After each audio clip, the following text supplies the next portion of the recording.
याची आगळी वेगळी पद्धत. दरवर्षी नित्यनेमाने महाराष्ट्रामध्ये एक नवीन फॅड येतं. काही वर्षापूर्वी ते ह्युमिक ॲसिडचं होतं, मागील वर्षी ते ऑर्गॅनिक कार्बनचं होतं आणि यावर्षी ते मायकोरायझा या बुरशीचं आहे. नुकताच एका शेतकरी बंधूंशी फोनद्वारे संपर्क झाला. त्यांचं म्हणणं असं होतं की त्यांच्या गावातील एका ज्ञानी दुकानदारानं असं सांगितलं की तुम्ही मायकोरायझा आणि तणनाशक एकत्र करून फवारणी करा. तणनाशकानं तण मरेल आणि मायकोरायझा बुरशीचे बीजाणू त्या निमित्तानं जमिनीमध्ये पसरतील. हा चुकीचा सल्ला देणाऱ्या दुकानदारास शाल आणि श्रीफळ देऊन सत्कार करावा असं मला वाटतं. कारण मुळातच मायकोरायझा या बुरशीची कार्यपद्धती संपूर्णपणे वेगळी आहे. मायकोरायझा ही अशी बुरशी आहे जिच्यामुळे जमिनीमध्ये वनस्पतींची निर्मिती सुलभ झाली. पूर्वी पृथ्वीवर न झाडं होती, न वेली होत्या, न कोणतं तण होतं. ही बुरशी त्याच वेळी समुद्रामध्ये राहत असे. कालांतरानं या बुरशीचं उत्परिवर्तन झालं आणि ही बुरशी जमिनीमध्ये आपलं वास्तव्य करू लागली.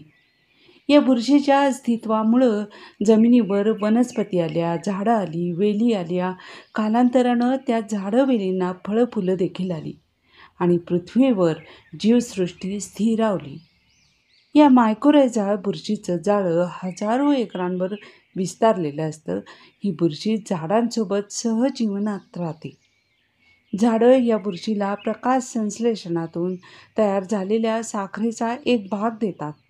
ही बुरशी या साखरेच्या जोरावर आपलं चयापचय घडवून आणते, आपला विस्तार करते. त्या बदल्यात या झाडांना ही बुरशी स्फुरद सूक्ष्म अन्नद्रव्य आणि पाण्याची उपलब्धता करते. या बुरशीमुळं हजारो एकरांवरील जंगलं कितीही दुष्काळ आला तरी वाळत नाहीत. पण या बुरशीला शिवारामध्ये वापरलं तर? मुळातच ही बुरशी अशा जमिनीमध्ये वाढते जिथे रासायनिक खतांचा अजिबात वापर केला जात नाही, जिथे जमिनीची मशागत देखील केली जात नाही.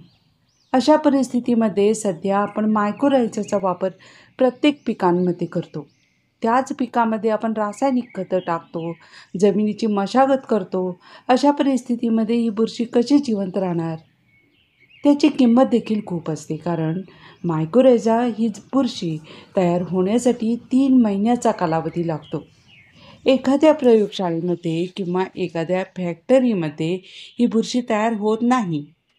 जसं वर्षाला एखादं फॅड बाजारात येतं तसं 2025चं हे फॅड मायकोरायझा बुरशीचं आहे.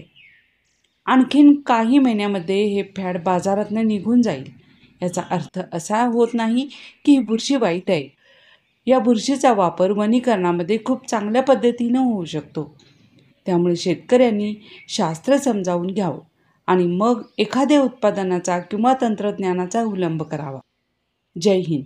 विवेक पाटील, सांगली.